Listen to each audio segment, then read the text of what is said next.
ইউক্রেনে নতুন করে লাগাতার হামলার জেরে রাশিয়ার প্রেসিডেন্ট ভ্লাদিমির পুতিনের প্রতি বেশ অখুশি মার্কিন প্রেসিডেন্ট ডোনাল্ড ট্রাম্প। তাই রাশিয়ার উপর নিষেধাজ্ঞা জারির হুমকি দিয়েছেন তিনি।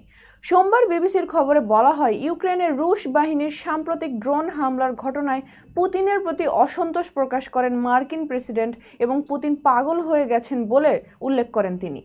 রোববার নিউ জার্সি অঙ্গরাজ্য থেকে রাজধানী ওয়াশিংটনে ফেরার আগে সাংবাদিকদের সঙ্গে মতবিনিময়ের সময় ট্রাম্প এসব কথা বলেন। তিনি বলেন, রাশিয়ার প্রেসিডেন্ট ভ্লাদিমির পুতিনের সঙ্গে সবসময় আমার সম্পর্ক ভালো ছিল। আমার মনে হয় তার কিছু একটা হয়েছে। তিনি কি পুরোপুরি পাগল হয়ে গেছেন?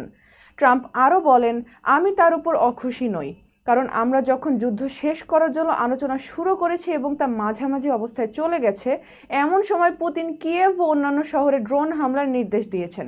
এটা আমার ভালো লাগেনি। যদি এমন ঘটনা বারবার ঘটে তাহলে অবশ্যই পুতিনের উপর নিষেধাজ্ঞা জারি করবেন বলে সাংবাদিকদের প্রশ্নের জবাবে বলেন ট্রাম্প।